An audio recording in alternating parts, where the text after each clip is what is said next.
नमस्कार दोस्तों, एक बार फिर से आपका स्वागत है काली रात फाइल्स में। मैं हूं समीर। मुंबई, सपनों का शहर, वो शहर जो कभी सोता नहीं। इसकी ऊंची ऊंची इमारतें देखकर लगता है जैसे हर कोई यहां आसमान छूने के ख्वाब लेकर आता है, अपनी किस्मत बनाने, एक नई पहचान पाने। पर क्या आप जानते हैं कि इन जगमगाती इमारतों के सायों में कुछ ऐसे राज भी दफन हैं जो किसी की भी रूह कपा सकते हैं। आज हम आपको एक ऐसी ही बिल्डिंग की कहानी सुनाएंगे। नाम है ग्रैंड परादी टावर्स। मुंबई के सबसे पॉश इलाकों में से एक कैंप्स कॉर्नर में खड़ी ये इमारत जितनी शानदार दिखती है उतनी ही बदनाम है। ये कहानी है नेहा की। पुणे से मुंबई आई एक आम सी लड़की, आंखों में हजारों सपने लिए। उसे क्या पता था कि सपनों की ये तलाश उसे एक ऐसी बिल्डिंग के दरवाजे पर ले आएगी जिसकी 8वीं मंजिल पर एक खौफनाक राज छिपा है। एक ऐसा राज जो अब तक 20 से ज्यादा जाने ले चुका है। और सबसे अजीब बात यह है कि इनमें से ज्यादातर मौतें उसी 8वीं मंजिल से जुड़ी हैं। नेहा अपने परिवार से दूर मुंबई में एक नई जिंदगी की शुरुआत करने आई थी।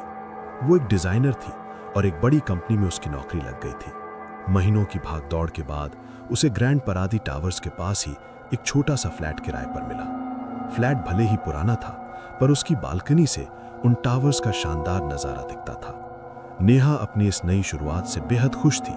उसे लगा बस अब मंजिल दूर नहीं। शुरू के कुछ हफ्ते तो बड़े आराम से बीते।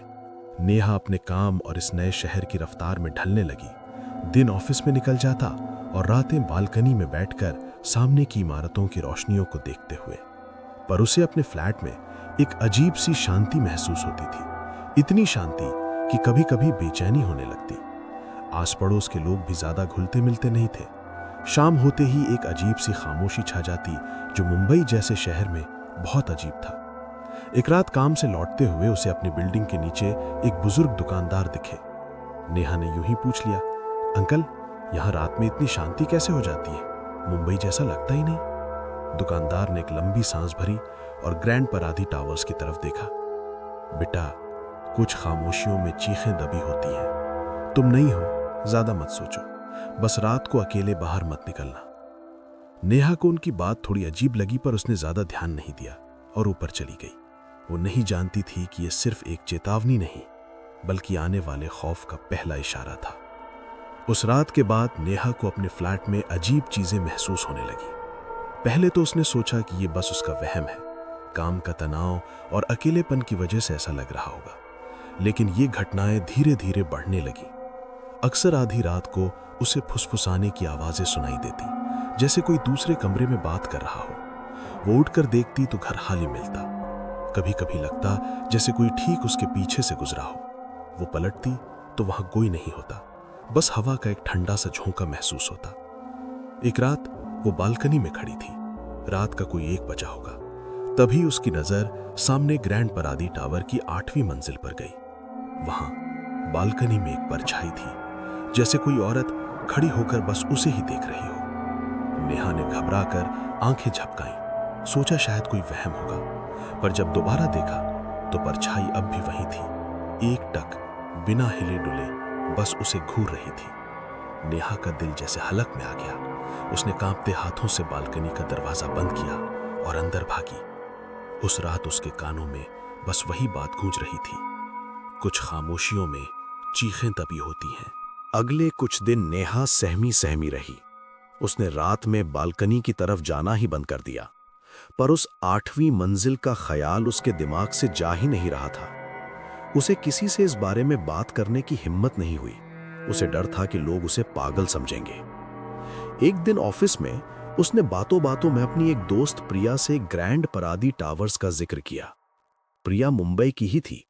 टावर्स का नाम सुनते ही प्रिया का चेहरा फीका पड़ गया।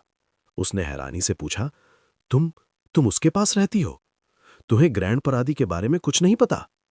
नहीं तो, बस इतना पता है कि बहुत फेमस बिल्डिंग है, नेहा ने कहा।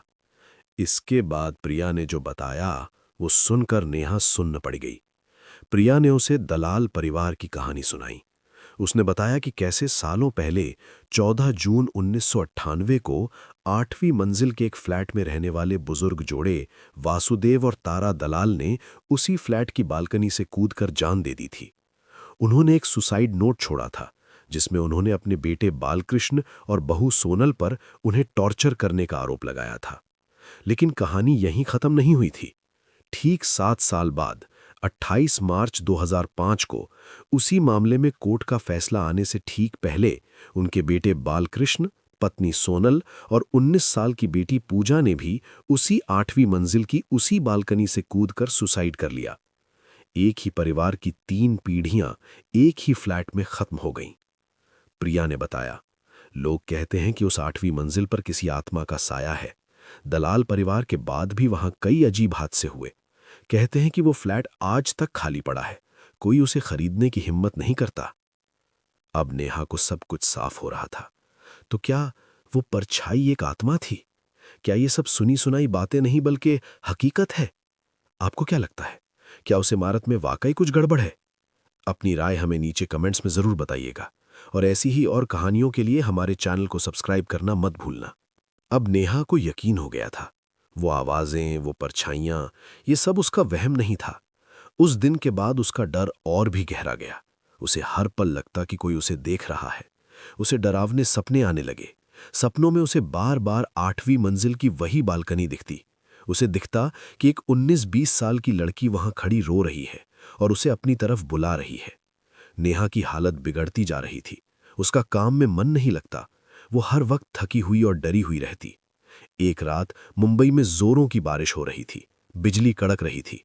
नेहा डर के मारे कंबल में दुबकी थी कि तभी बालकनी का दरवाजा जोर जोर से पीटने की आवाज आने लगी, जैसे कोई उसे तोड़कर अंदर घुसना चाहता हो। नेहा की चीख निकल गई। उसने कांपते हुए खिड़की के पर्दे से झांका। बिजली कड़की और उस एक पल की रोशनी में उसे जो दिखा, उसने नेहा की रूह कंपा दी। ग्रैंड परादी की 8वीं मंजिल पर उसी बालकनी में बारिश में भीगती हुई एक लड़की खड़ी थी। वही लड़की जो उसके सपनों में आती थी। वो अपना हाथ बढ़ाकर नेहा को बुला रही थी और उसके चेहरे पर एक दर्द भरी मुस्कान थी। नेहा ये देखकर बेहोश हो गई। जब नेहा को होश आया तो सुबह हो चुकी थी। बारिश थम चुकी थी।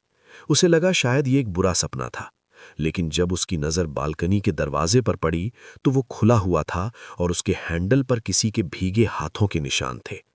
नेहा समझ गई, अब वो एक पल भी इस घर में नहीं रह सकती। उसने फौरन अपना सामान पैक करना शुरू किया। वो बस यहां से भागना चाहती थी। जैसे ही वो दरवाजे की तरफ बढ़ी, उसे अपने पीछे से किसी के सिसकने की आवाज आई। आवाज बहुत धीमी और दर्द भरी थी। नेहा ने डरते डरते पीछे मुड़कर देखा।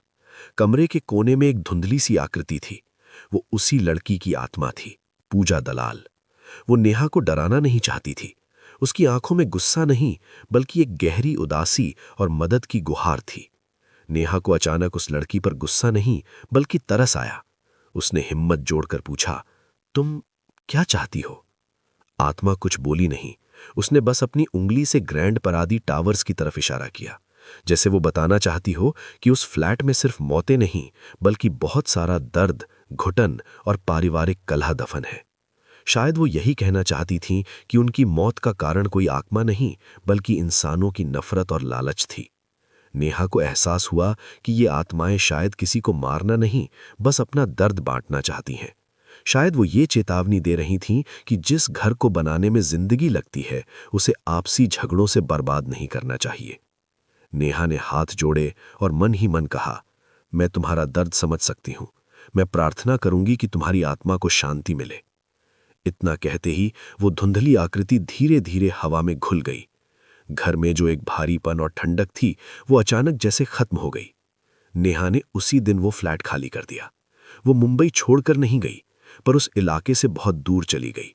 लेकिन वो उस रात को और उस एहसास को कभी नहीं भूल पाई। ग्रैंड परादी टावर्स आज भी अपनी जगह पर खड़ा है, एक शानदार इमारत जिसके सीने में कई दर्दनाक राज दफन है।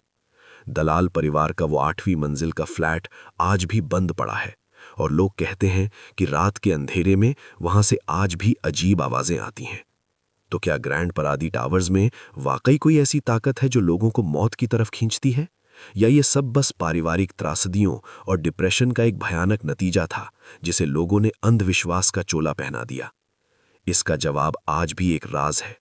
लेकिन सपनों के शहर मुंबई में खड़ी ये इमारत एक बात जरूर याद दिलाती है कि कभी-कभी सबसे बड़ा खौफ इमारतों में नहीं, बल्कि इंसानी रिश्तों में पनपता है।